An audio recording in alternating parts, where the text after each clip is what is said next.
Okay, so what I want to talk about now is when you've got a rigid body. So we're not talking about ladders now. This is a bar or a beam, but it's hinged.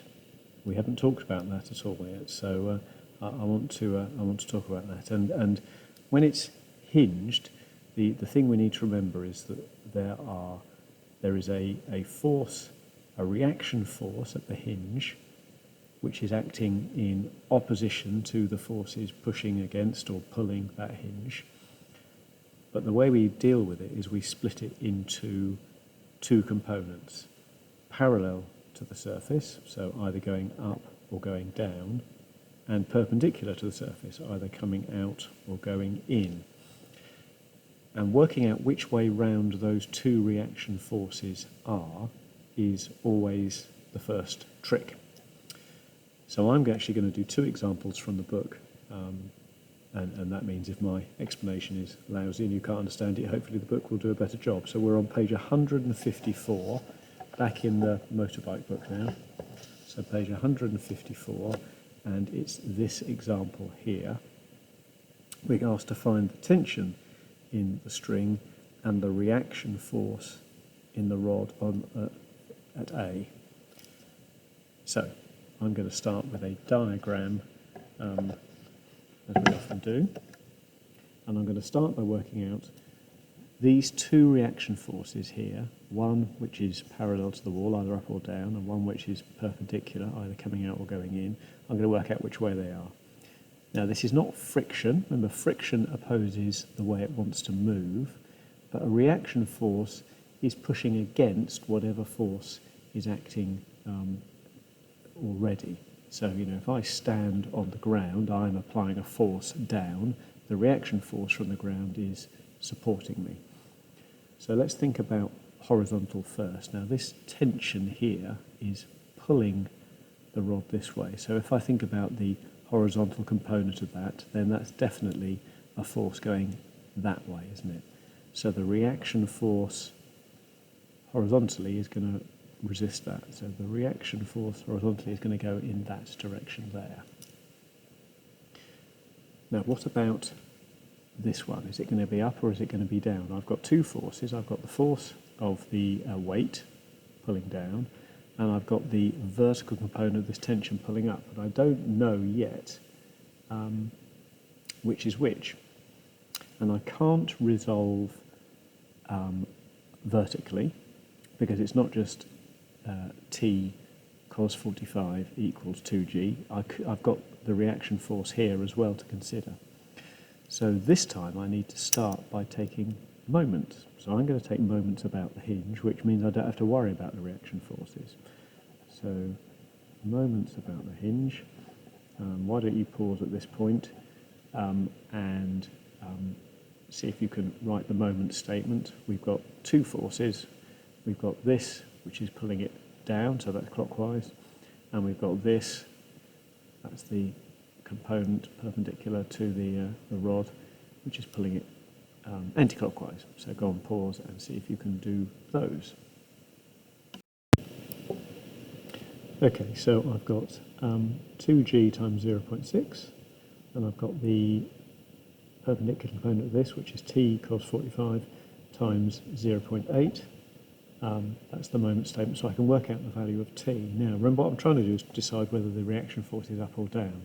Is the net up force of that bigger than this, or is it vice versa? Well, so T I now know is 20.8, although I've stored it, and I'm using the T memory on my calculator. I've really got into using the right letter, because we've got F and N and R and all those sorts of letters. So the vertical component will be T times the cos of 45. So I'm going to work that out. So that's T times the cos of 45, which is 14.1. And obviously this going down is 2 times 9.8, 90.6. So the overall force is a downward force. That force is stronger than that force. So that's why my reaction force vertically is going to oppose that. So that's going to be up like that. Okay, so let's now see if we can write a resolve vertically statement and a resolve horizontally statement. Horizontally? Yeah, horizontally is a word, isn't it? Yeah, resolve horizontally. And remember, we've got the tension, so we just want to know the reaction force. So we need to know these two forces. So see if you can pause the video at this point and have a go at that.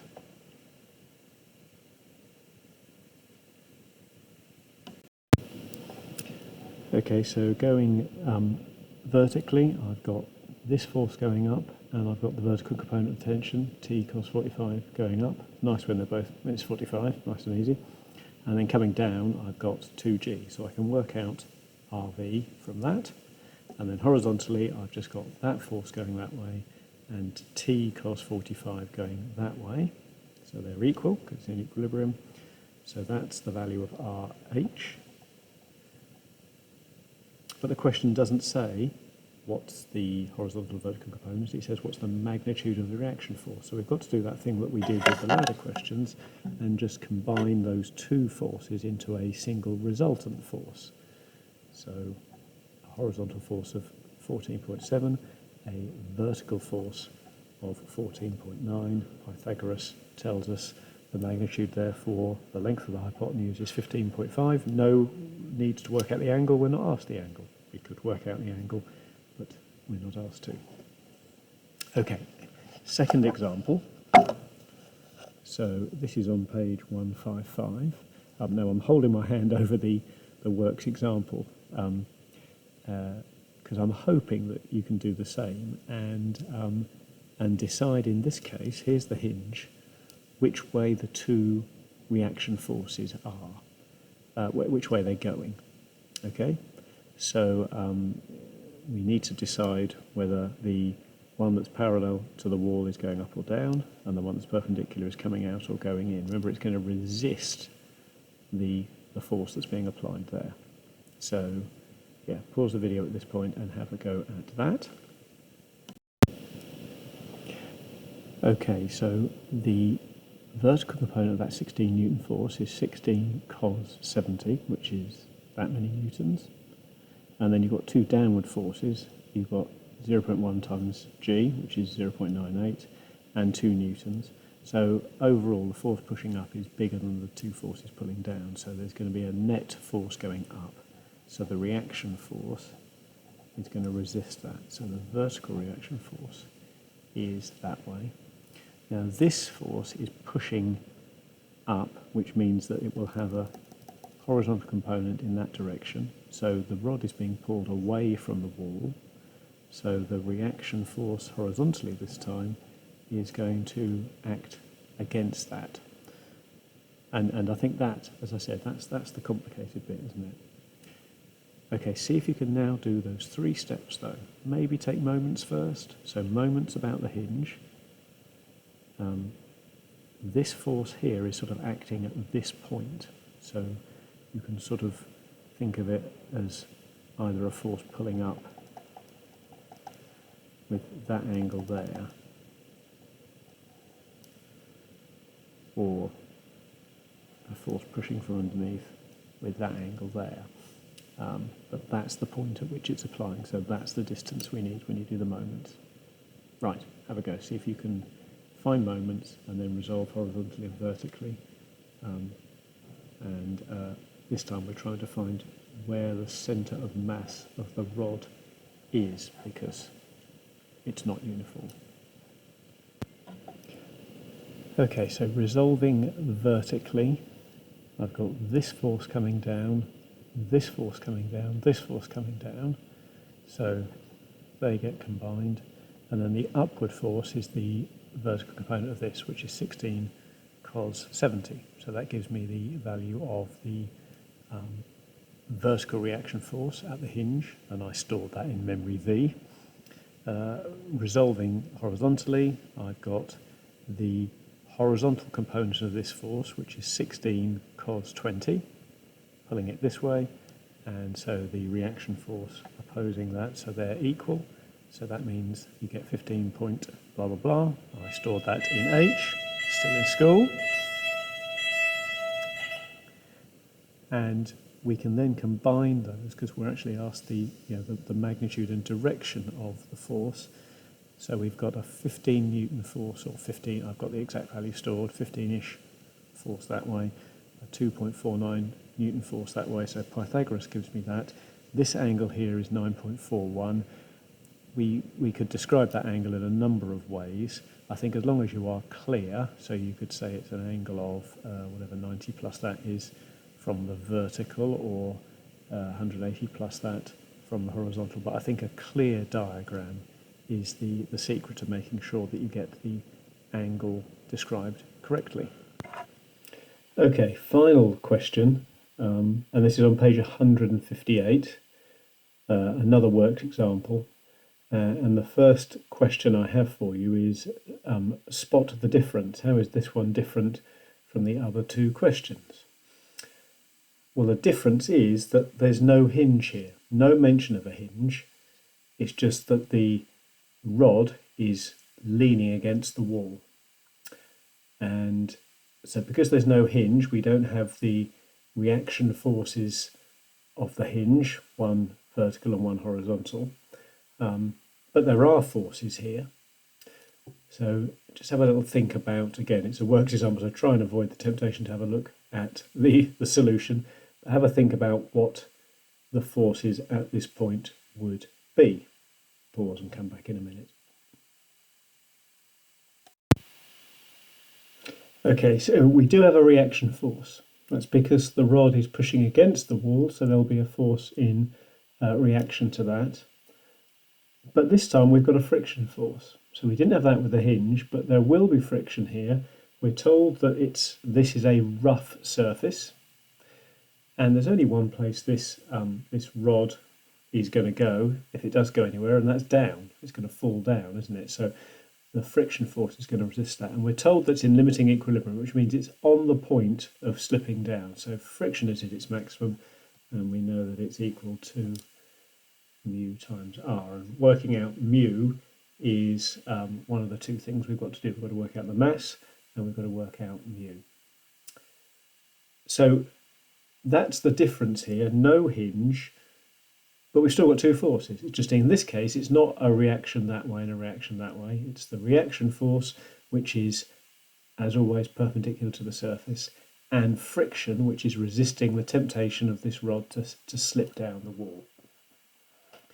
And from here, it's just the same three steps. It's moments, it's resolving horizontally, it's resolving vertically. And we've got two things to work out, m and mu. So I'm going to do those three. I encourage you to do the same. I'm going to pause, see if you have a go, and then I'll come back with the solution.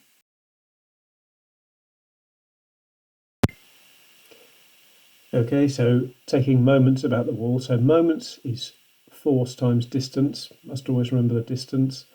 And because we're taking moments at this point, I haven't got to worry about those. So we've only got two forces. We've got mg times 1.7, pulling it clockwise, and then the component of the 42 newtons, so that's 42 cos 68 times 5.5. Bit of algebra allows me to work out m, and I store that value, although I've written it to 3 sig figs because it's asked for it as an answer. I then resolve vertically, so going up I've got the friction force, and I've got the vertical component of the 42 newtons, but no distance here. When we resolve vertically, we're just saying forces up must equal forces down if it's in equilibrium. So those are the two forces up, and that's the force down. But I know what m is, so using my exact value, I get a value of f, which again I store. I store it in the memory f, stored that in the memory m. Resolving horizontally, and you've got two forces to worry about, r going that way and 42 cos 22 going that way. So a value of r, store that in r, and because we're told it's in limiting equilibrium, which is the point at which friction's reached its maximum value, any more on the, it won't be able to resist the motion anymore. I can work out the value of u, and that is that. Okay, so plenty of practice in the book, but those are the three I would recommend, which are two hinges and one without a hinge. Okay, one more video to go, although I did say I'd probably do a laminar video at some point as well, but the next video is on connected particles. That's revision, but revision because I think we rushed it a little bit. Okay, take care.